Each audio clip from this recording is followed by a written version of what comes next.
Guys, and welcome back to my channel. So this video is going to be all about my daily routine which I followed to become a school topper. That is, I got 99.75% marks, and also how I cleared my CA Inter Group 1, Group 2, Foundation, everything in the first attempt.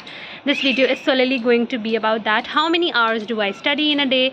What is my strategy? What kind of things we can follow, or everything about it. So starting off with this question कि कितने घंटे पढ़ना होता है, so I'll divide it into two things. Like first category of people who are like me and the second category of people who are slightly different than me. So me as a person, if I talk about, I'm a person जिसका retention power is good enough. I won't say very high good retention power. So if you're a person who can retain topics very well, who is good at practical stuffs, who is quite efficient about each and everything you do, and you are like quite dedicated towards your studies and everything, ये आपको मन में रहता है कि मुझे आज ये चीज़ करनी है, मुझे कल ये चीज़ करनी है, एवरीथिंग इज़ प्लान्ड आउट और आप उसी सीक्वेंस में वो चीज़ करते हो, तो you can follow my routine. What I did is कि एज अ पर्सन ऑल्सो मैंने कभी ट्यूशन्स या कोचिंग्स नहीं लिए हैं एक्सेप्ट फॉर मैथ्स, जो मैंने 7th-8th क्लास में लिए थे बिकॉज मेरे मार्क्स तब बहुत कम आते थे मैथ्स में, बट फिर उसके बाद मैंने सीख लिया एंड एवरीथिंग, तो वो था. तो I am person who is solely self study के बेसिस पे ही मेरा CA भी हुआ है, एंड उसी के बेसिस पे मैंने अपना 12th एंड ऑल किया है. कोचिंग्स एंड ऑल में मैंने कभी कुछ इन्वेस्ट किया नहीं एज सच, कोई मतलब सब्सटैंशियल अमाउंट कभी कोचिंग्स में इन्वेस्ट नहीं किया, ना मैंने ना मेरे पेरेंट्स को करना पड़ा मेरे लिए. तो tips and tricks again when it comes to आप कितने घंटे पढ़ते हो, ये क्वेश्चन मुझसे पहली बार नहीं पूछा जा रहा है. कई बार बच्चे पूछते हैं कि कुछ लोगों को होता है कि हम स्टॉप वॉच लगा के पढ़ें, कुछ लोगों को होता है कि हम किसी और तरीके से पढ़ें, और सबका अपना अपना मैकेनिज़्म होता है पढ़ने का. कमिंग टू माई मैकेनिज़्म कि मैं किस तरह पढ़ती हूँ, इट्स नेवर अबाउट कि मुझे कितने घंटे पढ़ना है. I never think about that कि मुझे आज इतने 16 घंटे पढ़ना है, आज 17 घंटे पढ़ना है. ना मेरा ये अप्रोच 12th में था, ना मेरा ये अप्रोच कॉलेज में था, ना मेरा ये अप्रोच CA में था. अगेन ये एक चीज़ है. तो first of all what I do is कि आर्ट्स पे तो मैं कभी फोकस करती नहीं. तो अगर आपको नहीं करना तो आप मत करो. आर्ट्स पे फोकस करना बिल्कुल भी ज़रूरी नहीं है, क्योंकि at the end of the day what matters is कि आप एग्जाम में लिख के क्या आते हो. उसका आर्ट्स से कोई भी लेना देना नहीं है कि आप कितने आर्ट्स पढ़ रहे हो और कितने आर्ट्स नहीं पढ़ते हो, उससे आपका कोई लेना देना है नहीं. तो कितने घंटे आप पढ़ते हो वो मेरे हिसाब से मैटर नहीं करता.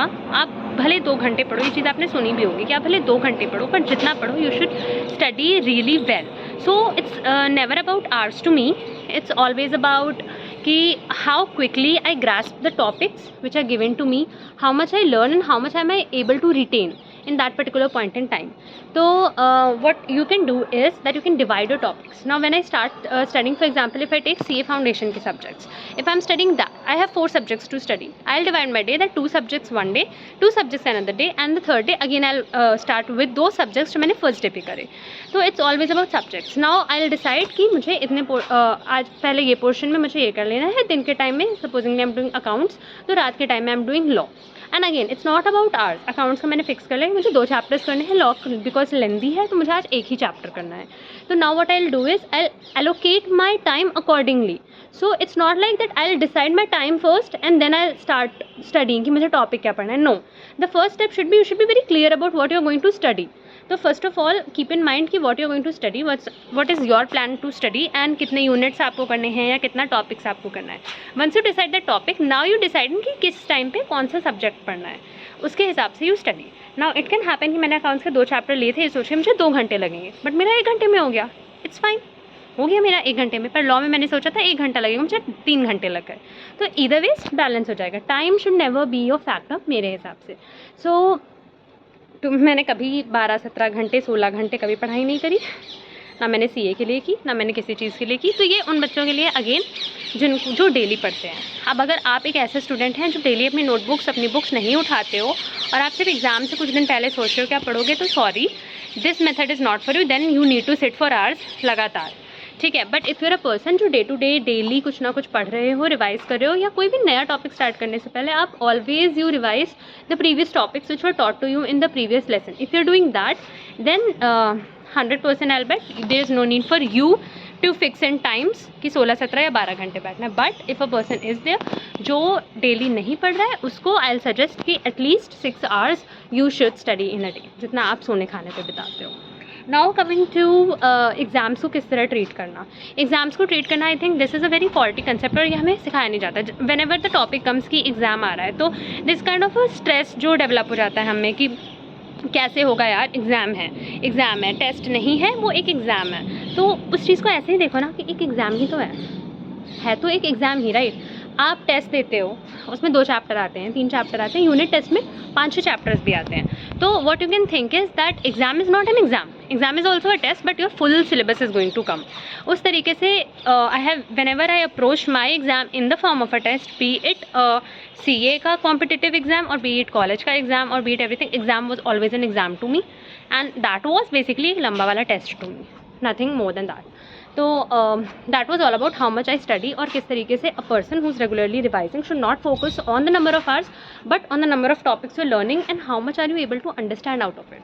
सिर्फ लर्न कर लेने से कुछ नहीं होता, वो आपको रिटेन्ड होना चाहिए, वो चीज़ आपको याद होनी चाहिए, जिससे आप उसको यूज़ तो कर पाओ, याद तो रहे, एंड अगेन वो रिवाइज करने से आएगा. एक बार रीड कर लेने से इफ़ यू आर रीडिंग तो वो तो ख़त्म ही हो जाएगा 1 घंटे में पढ़ के, बट वो याद तो नहीं होगा ना. तो याद करने के लिए take time, read something 2 times, 3 times or 4 times and then you will get to it, and that is how you understand things. Now coming to those category of people who are not regularly revising or who are involved in extracurricular activities and they don't get time, actually they don't get time to sit for like 3 hours 4 hours straight for examination purpose.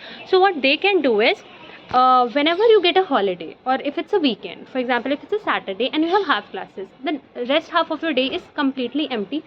There's nothing you got to do in that particular day, right? So what you can do is whatever half day का काम है, you do that half day work, then you relax for 1 or 2 hours, whatever is necessary to you and your body clock, you do that, and now whatever hours are remaining, you decide that these number of hours I'm gonna sit. There's another problem that comes with children is switching to the mobile phones time and again. Now what you can do in here is take your mobile phone. I'm not asking you to throw your mobile phone somewhere else or hide it somewhere or hide it in the cupboard. What you could do in this particular situation is take your mobile phone, start your stopwatch in it. Now you start studying. And because your stopwatch is going on, you cannot shift to other apps. You will be like, मेरे hours कितने ज़्यादा बढ़ रहे हैं. So now you focus on hours. For people who are not regularly revising but you are studying एक week में 2 बार या 3 बार, you sit for particular number of hours. Phone को use करो, फ़ोन को stopwatch लगाओ and start studying. Because some people will get the productivity at the end of the day. What matters is ki how productive your day was. Some people will get the satisfaction and they'll feel productive if they have covered those particular topics, but some people are going to feel productive only and only when उन्होंने उतने number of hours complete करे. So that was basically कितने घंटे मैं पढ़ती हूँ. तो ये question is like काफ़ी abrupt मेरे लिए.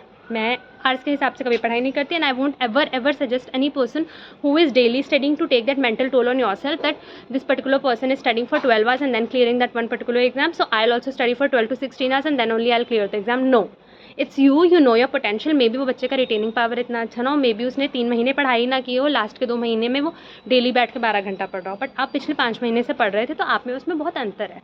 Don't compare yourself with any other person, just like that. See and look out for people who are actually you relate to. For example, there might be some students who might be relating to me, so I'll suggest don't go in that rat race of completing 12 hours or 16 hours. If you can do, again, don't go for coachings or anything of that sort. If you're confident enough, you're sure enough that you can do it, then trust me, you will do it. And with your foundation exams and inter exams coming in January, date scheme has already been released. If you want any kinds of tips and tricks for any particular subjects, feel free to ping me in the comment box, and my next video is going to be about it. Thank you and have a nice day.